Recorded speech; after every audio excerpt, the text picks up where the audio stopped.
नमस्कार, ABP news देख रहे हैं आप। मैं हूं आपके साथ शिरीन और आइए आपको सीधे लिए चलते हैं आम आदमी पार्टी के दफ्तर, जहां दिल्ली के मुख्यमंत्री इस वक्त ये बोल रहे 21 दिन मेरे लिए बहुत विस्मरणीय है। मैंने एक भी मिनट खराब नहीं किया। रात दिन 24 घंटे देश को बचाने के लिए प्रचार किया है। केवल आम आदमी पार्टी के लिए प्रचार नहीं किया, सारी पार्टियों के लिए प्रचार किया। बंबई भी गया, भिवंडी भी गया, हरियाणा भी गया, उत्तर प्रदेश भी गया, पंजाब भी गया, जमशेदपुर भी गया। जहां मौका मिला, जहां जिसने बुलाया उसी के लिए प्रचार करने के लिए गया, देश बचाने के लिए। मेरे सामने देश था।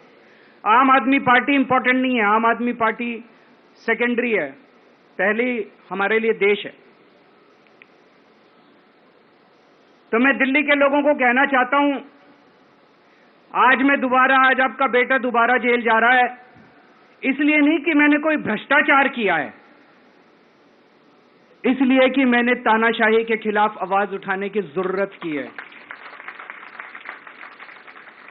इस प्रचार के दौरान एक सबसे बढ़िया बात यह हुई कि सारे देश के सामने प्रधानमंत्री श्री नरेंद्र मोदी जी ने यह कबूल किया कि उनके पास मेरे खिलाफ रत्ती भर भी सबूत नहीं है।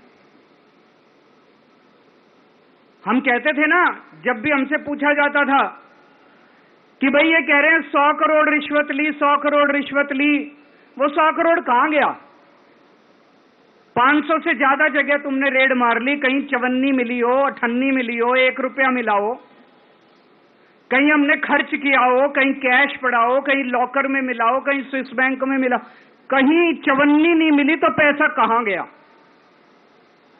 तो एक टीवी चैनल के इंटरव्यू में उस टीवी वाले ने मोदी जी से पूछा कि प्रधानमंत्री जी, ये केजरीवाल चारों तरफ कहता घूम रहा है कि आपके पास उसके खिलाफ कोई सबूत नहीं है, आपके पास उसके खिलाफ कोई रिकवरी नहीं है, फिर आपने उसको गिरफ्तार कैसे कर रखा है? पता है प्रधानमंत्री जी ने क्या कहा? प्रधानमंत्री जी कहते हैं, मैं मानता हूं कि केजरीवाल के खिलाफ कोई सबूत नहीं है,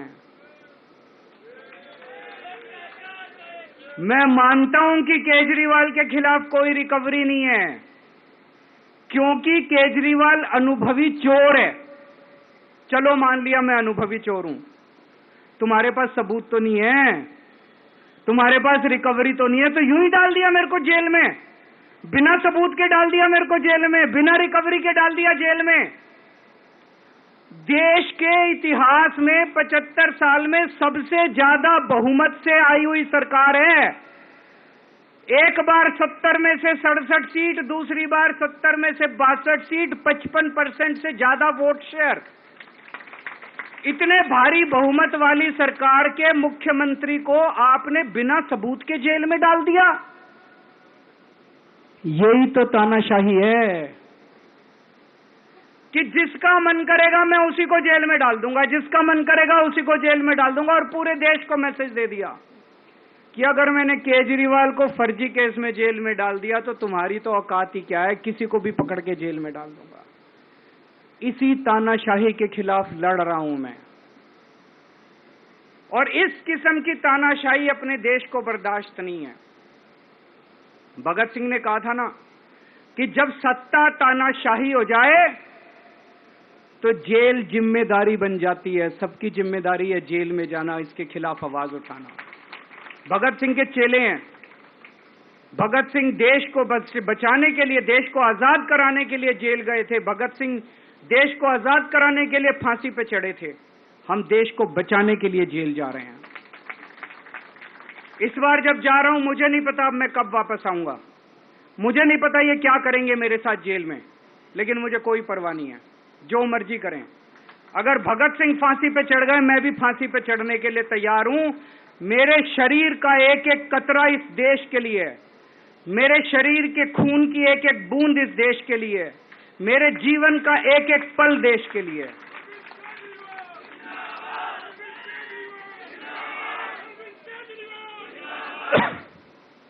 अभी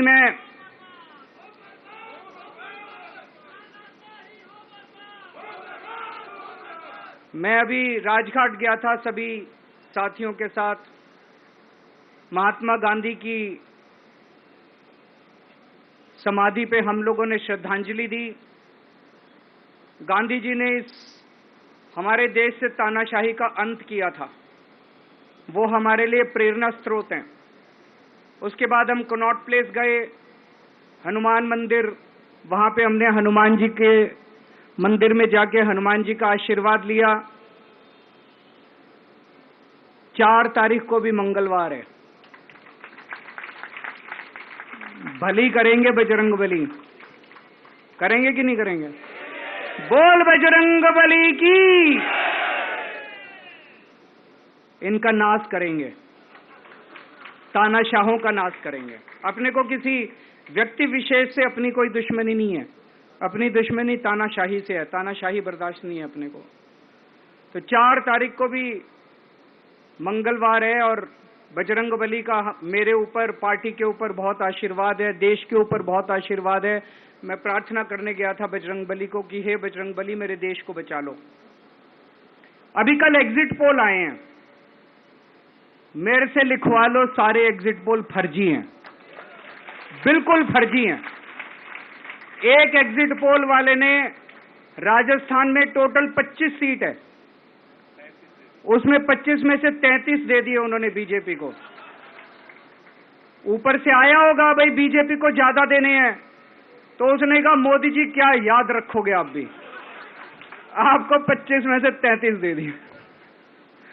तो पूरा का पूरा फर्जी है, पूरा एग्जिट पोल फर्जी है। लेकिन असली मुद्दा ये है, इनको गिनती से 3 दिन पहले फर्जी एग्जिट पोल कराने की क्या जरूरत थी, ये समझने वाली बात है। मेरे को भी समझ नहीं आया। कई सारे लोगों की कई सारी बातें चल रही हैं। एक ये चल रहा है कि इन्होंने मशीनों का घोटाला कर दिया, लेकिन मैंने संदीप पाठक को भी बोला है और मैं सारे इंडिया गठबंधन की पार्टियों को बोलना चाहता हूं, अपने अपने काउंटिंग एजेंट को बोल दो, पूरी तरह से सतर्क रहे। आखिरी तक अगर हार भी रहे हैं तब भी उठ के ना आए। कई बार क्या होता है, 1 राउंड में, 2 राउंड में, 3 राउंड में हार गए तो उठ के चले जाते हैं। उठ के नहीं जाना। सबसे लास्ट में रैंडम जितने बूथ होते हैं, ईवीएम मशीन होती है, उसकी पर्चियां पड़ती हैं। उन पर्चियों में से 5% पर्चियां उठाई जाती हैं। उन 5% ईवीएम की मैचिंग वीवीपैट की स्लिप से कराई जाती है। वीवीपैट पे जो स्लिप है उसकी काउंटिंग होती है, जैसे बैलेट पेपर की काउंटिंग होती थी, और उसकी काउंटिंग और ईवीएम की चेकिंग होती है दोनों की। एक भी मशीन अगर मैच ना करे तो वहां चुनाव रद्द कर दिया जाता है। तो अगर आपने ये चेकिंग कर ली वहां पे, तो इसका मतलब फिर ईवीएम का घोटाला हम बचा सकते हैं। फिर ईवीएम के घोटाला अगर कर रखा इन्होंने तो हम उसको एक्सपोज कर सकते हैं। तो सब लोगों ने लास्ट तक रुक के, आपका कैंडिडेट हार भी रहा है तब भी आखिरी तक रुक के आपको ये ईवीएम की चेकिंग करा के आनी है, ईवीएम और वीवीपैट की मैचिंग करा के आनी है। एक थ्योरी ये चल रही है कि इन्होंने इतना ज्यादा सीटें इसलिए दिखाई क्योंकि इनके लोगों ने शेयर मार्केट में इन्वेस्ट कर रखा है, और कल जब शेयर मार्केट खुले तो बम्पर होगा, तो ये अपने शेयर बेच बाच के अब खुद तो निकल लेंगे। बाकी एक थ्योरी ये चल रही है कि अफसरशाही पे दबाव डालने के लिए अगले 3 दिन में अफसरों से उल्टे सीधे काम कराने के लिए एक माहौल बना दिया गया। भाई आ तो हम ही रहे हैं, तो हमारी बात मानो, उल्टे सीधे काम करो, काउंटिंग में गड़बड़ कराएंगे, सब कुछ करेंगे। लेकिन फिर से मैं कह रहा हूं, अपने को, अपने काउंटिंग एजेंट, एआरओ, सब आरओ, सब लोगों को अपने को ट्रेन करके भेजना है और अपने को चौकन्ना रहना है।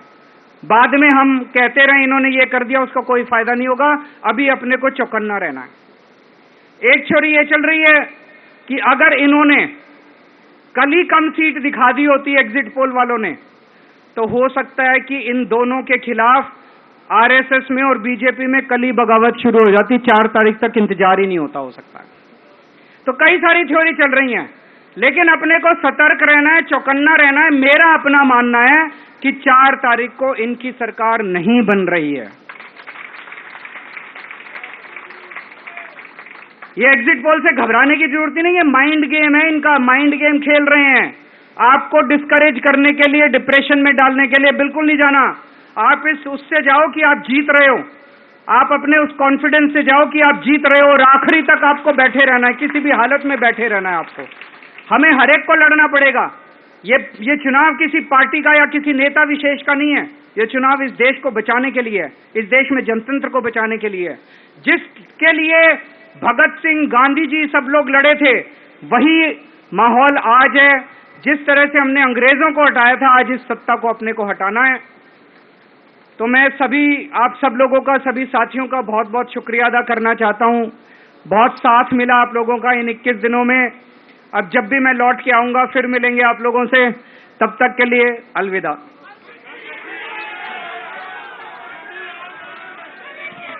सारे लोग तो दिल्ली के मुख्यमंत्री अरविंद केजरीवाल सरेंडर करने से पहले पार्टी कार्यालय में कार्यकर्ताओं को संबोधित करते हुए और कई बड़े आरोप भी उन्होंने लगाए हैं। और आपने अरविंद केजरीवाल को सुना, जिन्होंने तानाशाही का आरोप एक बार फिर से लगाया और यह भी कहा कि किसी को भी जेल भेज सकती है ये सरकार। साथ ही उन्होंने एग्जिट पोल के आंकड़ों को लेकर भी प्रश्न खड़ा किया और कहा कि एग्जिट पोल के आंकड़े जो सामने आए हैं वो देश में एक माहौल बनाने के लिए हैं, वो दबाव बनाने के लिए हैं। कार्यकर्ताओं को उन्होंने कहा कि इनसे घबराने की जरूरत नहीं। तो आंकड़ों पर यह बयान अरविंद केजरीवाल का, एग्जिट पोल के आंकड़े को फर्जी बताया, कहा सभी एग्जिट पोल फर्जी है। और अब यहां से निकल के अरविंद केजरीवाल, क्योंकि अंतरिम जमानत आज खत्म हो रही है और उन्हें अभी सरेंडर करना होगा, तो यहां से निकलकर सीधा सरेंडर करेंगे। उन्होंने कहा कि सुप्रीम कोर्ट ने मुझे 21 दिन का समय दिया था, मैंने 1 मिनट भी नहीं गवाया और आज एक बार फिर मैं जेल जा रहा हूं। अरविंद केजरीवाल को इस वक्त आप देख पा रहे हैं और अब यहां से निकलते हुए